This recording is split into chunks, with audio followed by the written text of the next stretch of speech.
Hello friends, आप लोग कैसे हैं? उम्मीद करते हैं कि आप लोग अच्छे होंगे, स्वस्थ होंगे और बढ़िया तरीका से स्टडी करते होंगे। तो दोस्तों हम लोग आज की इस वीडियो में एक क्लास 10th का विज्ञान का बहुत ही मोस्ट इम्पोर्टेंट मॉडल पेपर है, जो कि दोस्तों बताते हैं कि यह 2026 का मॉडल पेपर है। तो दोस्तों हम लोग आज के इस वीडियो में देखेंगे कि किस तरह से 2026 के बोर्ड एग्जाम में क्वेश्चन पूछा था और कौन चैप्टर से ज्यादा क्वेश्चन पूछा गया है। उसके साथ साथ हम लोग 20 ऑब्जेक्टिव क्वेश्चन भी इसमें देखेंगे कि कहाँ से ऑब्जेक्टिव क्वेश्चन और किस चैप्टर से पूछा गया है ज्यादा। ठीक है, तो आइए देख लेते हैं। तो सबसे पहले दोस्तों बता दें कि अगर आप इस चैनल पर नए हो तो आप इस चैनल को सब्सक्राइब कर लीजिए, जिसकी वजह से आपको कोई भी मॉडल पेपर जारी करेंगे तो सबसे पहले आपके पास पहुंच जाएगा। ठीक है, तो आइए देख लेते हैं ऑब्जेक्टिव क्वेश्चन। यहाँ पर देखिए पहला ऑब्जेक्टिव क्वेश्चन हमारे सामने आ गया। क्या लिखा है? लिखा है कि किसी पेंसिल को जल में तिरछा करके डुबोते हैं तो उसका जल में डूबा हुआ भाग न डूबा हुआ बाहरी भाग की तुलना में तिरछा दिखाई पड़ता है, इसका कारण है। ठीक है, इसमें हम लोग को दोस्तों चार ऑप्शन दिया जाएगा। पहला ऑप्शन है घर्षण के कारण, दूसरा यानी बी ऑप्शन है अपवर्तन के कारण, सी ऑप्शन है परावर्तन के कारण, डी ऑप्शन है पृथ्वी के गुरुत्वाकर्षण के कारण। तो दोस्तों अगर आपको कभी भी प्रैक्टिकल प्रैक्टिकल करना है ऐसा, तो आप एक कांच का गिलास ले लीजिएगा, ठीक है, और एक पेंसिल ले लीजिएगा। उस कांच के गिलास में आप थोड़ा सा पानी भर लीजिएगा और पानी भरकर जब आप पेंसिल को उसमें डालेंगे, देखिएगा जो रोल है यानी पेंसिल है वो थोड़ा सा जब पानी में जाएगा, पानी में जो डूबा हुआ भाग है वो थोड़ा सा तिरछा दिखाई देगा। ठीक है, वो किसके कारण दोस्तों? वो अपवर्तन के कारण, यानी कि हम लोग का बी ऑप्शन क्या हो जाएगा? राइट हो जाएगा। ठीक है, आगे देखते हैं दूसरा नंबर क्वेश्चन क्या पूछा है हम लोगों से। तो दूसरा क्वेश्चन दोस्तों हम लोग से पूछा है कि जब कोई व्यक्ति एक दर्पण में अपना चेहरा देखता है तो आकार में वह छोटा दिखाई देता है। दर्पण होना चाहिए। इसमें भी चार ऑप्शन दिया है। ए है समतल दर्पण, बी है उत्तल दर्पण, सी है अवतल दर्पण और डी है इनमें से कोई नहीं। तो दोस्तों इसका जो राइट आंसर हो जाएगा उत्तल दर्पण। ठीक है, कभी कभी दोस्तों आप लोगों ने देखा होगा जो चार चक्का वाहन होती है, उसमें क्या होता है कि जो आगे का शीशा लगा होता है, अगर आप मान लीजिए पीछे खड़े हैं तो उसमें आप थोड़ा सा आपका जो आकार है वो छोटा दिखाई देता है। ठीक है, तो वो कौन सा होता है? वो उत्तल दर्पण होता है। ठीक है, आगे देख लेते हैं तीसरा नंबर क्वेश्चन क्या पूछा है। यहाँ पर देखिए 3 नंबर क्वेश्चन पूछा गया है। क्या पूछा गया है कि निकट दृष्टि दोष से, देखिए यहाँ पर क्वेश्चन है, निकट दृष्टि दोष से पीड़ित एक व्यक्ति को सही दृष्टि के लिए किस लेंस का उपयोग करना होगा? ए ऑप्शन है समतल लुत्तल लेंस, फिर बी ऑप्शन है उत्तल लेंस, सी ऑप्शन है अवतल लेंस और डी ऑप्शन है इनमें से कोई नहीं। इसका ऑप्शन दोस्तों हो जाएगा अवतल लेंस, यानी कि सी ऑप्शन राइट आंसर हो जाएगा। फिर आगे देखिए 4 नंबर में क्या पूछा गया है। तो 4 नंबर में पूछा गया है कि एक कांच के त्रिभुजाकार प्रिज्म से गुजरने के बाद श्वेत प्रकाश की किरण विक्षेपित होकर अपने सभी अवयवी रंगों में विक्षेपित हो जाती है तो सबसे अधिक विचलन वाला रंग होगा। ये ऑप्शन है लाल रंग, बी ऑप्शन है पीला रंग, सी ऑप्शन है हरा रंग और डी ऑप्शन है बैगनी रंग। इसका दोस्तों राइट आंसर यानी कि ऑप्शन डी सही हो जाएगा, हम लोग का बैगनी रंग हो जाएगा। आगे देख लेते हैं 5 नंबर में क्वेश्चन क्या पूछा है। तो 5 नंबर में पूछा है दोस्तों कि समान प्रतिरोधों के किस समायोजन में सबसे अधिक प्रतिरोध प्राप्त होगा? ए ऑप्शन है मिश्रित समायोजन, बी ऑप्शन है समानांतर समायोजन, सी ऑप्शन है श्रेणी क्रम संयोजन, डी ऑप्शन इनमें से कोई नहीं। तो इसका ऑप्शन भी सी सही हो जाएगा श्रेणी क्रम समायोजन में। आगे देख लेते हैं 6 नंबर में क्वेश्चन क्या पूछा है। तो यहाँ से देखिए 6 नंबर में दोस्तों क्या पूछा गया है। इसमें पूछा गया है कि किसी विद्युत धारावाही चालक में बहने वाली विद्युत धारा ज्ञात करने के लिए किस यंत्र की आवश्यकता होगी? ठीक है, तो इसमें भी चार ऑप्शन हम लोग को दिया है। पहला है कि वाट मीटर, बी है वोल्ट मीटर, सी है एमीटर, डी है इनमें से कोई नहीं। तो दोस्तों बता दें जो विद्युत धारा चालक में बहने वाली विद्युत धारा ज्ञात करने के लिए जो यंत्र की उपयोग किया जाता है, आवश्यकता होती है, वो होती है एमीटर की। ठीक है, ऑप्शन सी सही हो जाएगा। आगे देख लेते हैं 7 नंबर में क्वेश्चन क्या पूछा गया है। तो 7 नंबर में पूछा गया हम लोगों से किसी धारावाही चालक के कारण उत्पन्न होने वाले चुंबकीय क्षेत्र की दिशा ज्ञात करने के लिए नियम होता है। ए ऑप्शन है ओम का नियम, बी ऑप्शन है फ्लेमिंग के बाएं हाथ का नियम, सी ऑप्शन है दाहिने हाथ का अंगुष्ठ नियम, डी ऑप्शन है फ्लेमिंग फ्लेमिंग के दाएं हाथ दाहिने हाथ का नियम। इसका ऑप्शन सी सही हो जाएगा, दाहिने हाथ का अंगुष्ठ नियम। आगे देख लेते हैं 8 नंबर में क्या पूछा गया है। 8 नंबर में पूछा गया हम लोगों से कि निम्न में से कौन सा एल्कोहलीय प्रकार्यात्मक समूह है। प्रकार्यात्मक समूह है। इसमें ए ऑप्शन ऐसे दिया है, देख लीजिए। ठीक है, तो इसका जो राइट आंसर हो जाएगा सी ऑप्शन हो जाएगा। क्या हो जाएगा? सी ऑप्शन हो जाएगा। फिर आगे देख लेते हैं 9 नंबर में क्या दिया गया है। यहाँ पर देखिए 9 नंबर में दिया गया है, सोडियम क्लोराइड के जलीय विलयन के विद्युत अपघटन से 3 उपयोगी उत्पाद बनते हैं, सही समूह कौन सा है? ए ऑप्शन है NaOH, H2, Cl2। B option है NaCl, O2, H2। फिर सी ऑप्शन है NaOH, O2, Cl2। D option है Na2, नहीं Na2CO3, H2, Cl2। इसका ऑप्शन बी सही हो जाएगा, NaCl, O2, H2। ये ऑप्शन बी सही हो जाएगा। आगे देख लेते हैं 10 नंबर में। तो 10 नंबर में पूछा गया हम लोगों से कि निम्नलिखित में से कौन सी धातु ठंडे पानी के साथ अत्यधिक उग्रता से अभिक्रिया करके क्षार और हाइड्रोजन गैस बनाती है। A option magnesium, B option calcium, C option sodium और डी ऑप्शन लोहा। इसका ऑप्शन सोडियम सही हो जाएगा, यानी कि सी ऑप्शन सही हो जाएगा। आगे देख लेते हैं 11 नंबर में क्या पूछा गया है। 11 नंबर में पूछा गया है कि कार्बन की अपने ही साथ लंबी श्रृंखलाएं बनाने की क्षमता को क्या कहते हैं? ए श्रृंखलन, बी चतु संयोजकता, सी समावयता, डी क्रियात्मकता। इसका ऑप्शन ए सही हो जाएगा, श्रृंखलन। आगे देख लीजिए 12 नंबर में क्या पूछा गया है। तो 12 नंबर में पूछा गया है दोस्तों कि निम्नलिखित में से कौन सा एरोमेटिक हाइड्रोकार्बन है। ए ऑप्शन है एथीन, बी ऑप्शन है एथाइन, सी ऑप्शन है एथेन, डी ऑप्शन है बेंजीन। तो इसका ऑप्शन डी सही हो जाएगा, बेंजीन।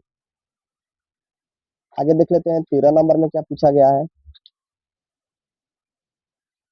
तो यहाँ पर देखिए दोस्तों 13 नंबर में पूछा गया है कि निम्न समीकरण किस प्रकार की अभिक्रिया को दर्शाता है। निम्न समीकरण किस प्रकार की अभिक्रिया को दर्शाता है? CaO plus H2O, arrow CaOH2 plus उष्मा। दोस्तों इसका जो राइट आंसर हो जाएगा, ठीक है, ये ऑप्शन हो जाएगा, संयोजन अभिक्रिया उष्मा क्षेपी। आगे देख लीजिए 14 नंबर में क्या पूछा गया है। 14 नंबर में पूछा गया है कि निम्न में से कौन सी अभिक्रिया प्रकाश संश्लेषण से संबंधित है।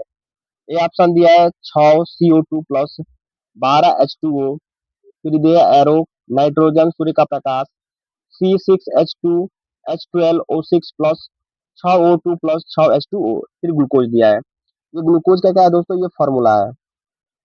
बी ऑप्शन में भी देखिए क्या दिया है, 6 CO2 प्लस 12 H2O, क्लोरोफिल सूर्य का प्रकाश, C6H12O6 plus 6O2 plus 6H2O। फिर सी नंबर में क्या दिया है, सी नंबर में दिया है C6H12O6 plus 6O2, 6 6O2 plus 6H2O plus ऊर्जा। और डी में दिया इनमें से कोई नहीं। इसका ऑप्शन दोस्तों बी सही हो जाएगा। ठीक है, आगे देख लेते हैं। फिर आगे देखिए 15 नंबर में क्या पूछा गया है। 15 नंबर में पूछा गया कि निम्न में से कौन मानव हृदय का भाग नहीं है। ए बायां अलिंद, बी निलय, सी लसिका, डी दायां अलिंद। इसका ऑप्शन सी सही हो जाएगा, लसिका। 16 नंबर में क्या दिया है, दिया है कि मानव रक्त में शर्करा पर नियंत्रित होती है। ए प्रोलैक्टिन द्वारा, बी है एड्रीनलीन द्वारा, सी है टेस्टोस्टेरोन द्वारा और डी है इंसुलिन द्वारा। इसका ऑप्शन डी सही हो जाएगा। आगे देखिए 17 नंबर में क्या पूछा गया है। 17 नंबर में पूछा गया है हम लोग का कि पौधों में निषेचन के पश्चात बीजांड परिवर्तित होते हैं। ए ऑप्शन बीज में, बी ऑप्शन फल में, सी ऑप्शन युग्मनज में, डी ऑप्शन परागण में। ठीक है, इसका ऑप्शन दोस्तों क्या हो जाएगा, इसका ऑप्शन सी सही हो जाएगा, युग्मनज में। तो दोस्तों इसका राइट आंसर क्या हो जाएगा, इसका राइट आंसर हो जाएगा बीज में। ठीक है, क्या हो जाएगा, बीज में। आगे देख लीजिए 18 नंबर में क्या पूछा गया है हम लोगों से। तो 18 नंबर में पूछा गया है कि मेंडल के अनुसार यदि मटर के लंबे तने वाले पौधे का संकरण बौने तने वाले पौधों से कराया जाए तो F1 पीढ़ी के पौधे होंगे? ए लंबे तने वाले, बी लंबे व बौने दोनों, सी बौने तने वाले, डी गोल बीज वाले। इसका हो जाएगा ए ऑप्शन लंबे तने वाले। आगे देखिए 19 नंबर में क्या दिया है, देखिए यहाँ पर डायग्राम दिया है 19 नंबर में और पूछा है कि निम्नलिखित चित्र में ए पुष्प के किस भाग को दर्शाता है। यहाँ पर जो ए दिया है डायग्राम बनाकर और यहाँ पर चिन्ह दिया है, बोला है कि किस भाग को दर्शाता है। ए बीजांड, बी तंतु, सी परागकोश और डी वर्तिकाग्र। इसका ऑप्शन डी सही हो जाएगा, वर्तिकाग्र। आगे देखते हैं लास्ट क्वेश्चन ऑब्जेक्टिव हम लोग का है।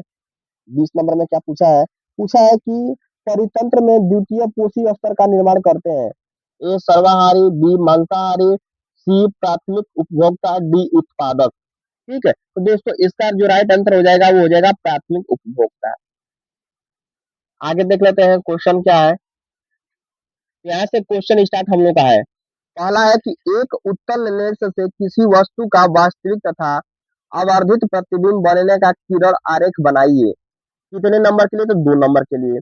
उत्तल दर्पण के कोई दो उपयोग लिखिए। उत्तल दर्पण के कोई दो उपयोग लिखिए। कितने नंबर के लिए? 2 नंबर के लिए। आगे देख लेते हैं। यहाँ से देखिए फिर दिया है यहाँ पर दूसरा नंबर क्वेश्चन, अग्रिम सूर्योदय क्या है इसका सचित्र वर्णन कीजिए। कितने नंबर के? 4 नंबर के लिए दिया है। तीसरा है कि ओम का नियम क्या है इसका सूत्र स्थापित कीजिए।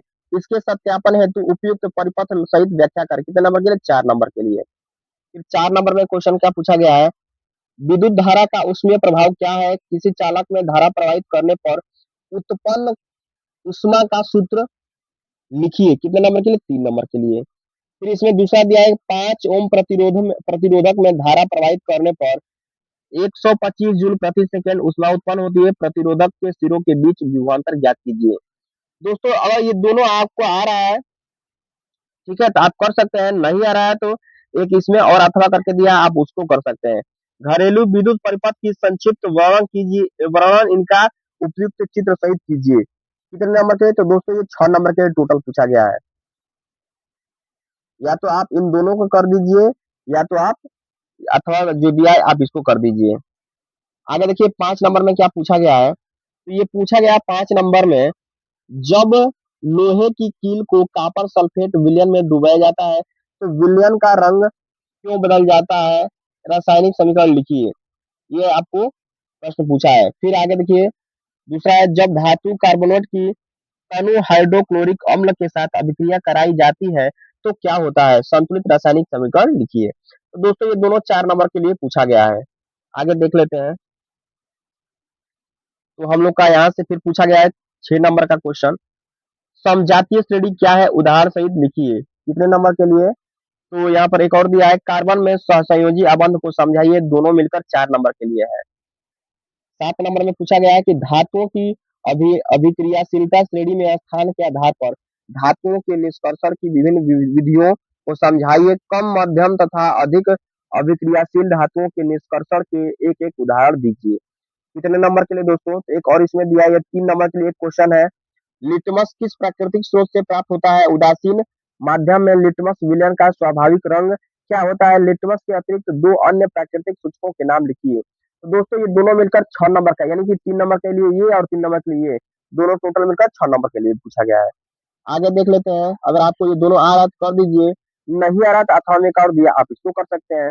बोला है कि समीकरणों को सहित समझाइए कि अलग अलग धातुएं NaCl, जल के साथ कैसे अभिक्रिया करती हैं। दूसरा दिया है कि इन धातुओं को जल के साथ अभिक्रियाशीलता के घटते क्रम में व्यवस्थित कीजिए। सोडियम और पोटेशियम को मिट्टी के तेल में क्यों रखा जाता है। इसके लिए दोस्तों कितना नंबर के लिए पूछा है, ये भी यानी कि टोटल 6 नंबर के लिए पूछा गया है। आगे देखिए 8 नंबर में क्या पूछा गया है। तो यहाँ पर देखिए 8 नंबर के लिए क्या पूछा गया है। 8 नंबर में यहाँ पर पूछा गया है कि मानव में मादा जनन, मानव में मानव मानव के मादा जनन तंत्र का उपयुक्त चित्र सहित वर्णन कीजिए। 4 नंबर के लिए है। फिर 9 नंबर में पूछा गया है कि ग्लूकोज के विखंडन की क्रिया का उपयुक्त चित्र के साथ वर्णन कीजिए। ये भी 4 नंबर के लिए पूछा गया है।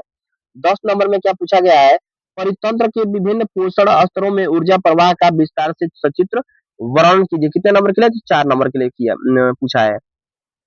आगे देखिए 11 नंबर में मानव के परिसंचरण तंत्र का उपयुक्त चित्र सहित वर्णन कीजिए। दोस्तों ये कितने नंबर के लिए? 6 नंबर के लिए पूछा गया है। अगर आपको ये आ रहा है तो कर दीजिए, नहीं आ रहा तो अथवा में एक और दिया, आप उसको कर सकते हैं। देखिए क्या दिया था हमें, निम्न निम्न पर टिप्पणी लिखना है। पहला है फ्लोयम, फ्लोयम एवं उसके कार्य। दूसरा है गुरुत्वानुवर्तन। इस पर अगर आप दोनों पर टिप्पणी लिखते हैं तो 6 नंबर आपको मिल जाएगा। ठीक है? तो दोस्तों उम्मीद करते हैं कि आप लोग को समझ में आ गया होगा। और दोस्तों ये जो सारा क्वेश्चन है, आप इस क्वेश्चन को पूरा बढ़िया तरीके से पढ़ लीजिए, ठीक है? और प्रैक्टिस कर लीजिए। जो जो न्यूमेरिकल दिया है आप इसको जरूर लगा कर जाइएगा, क्योंकि बोर्ड एग्जाम में इसमें से 10% जरूर पूछता रहता है। ठीक है? तब तक ले धन्यवाद दोस्त।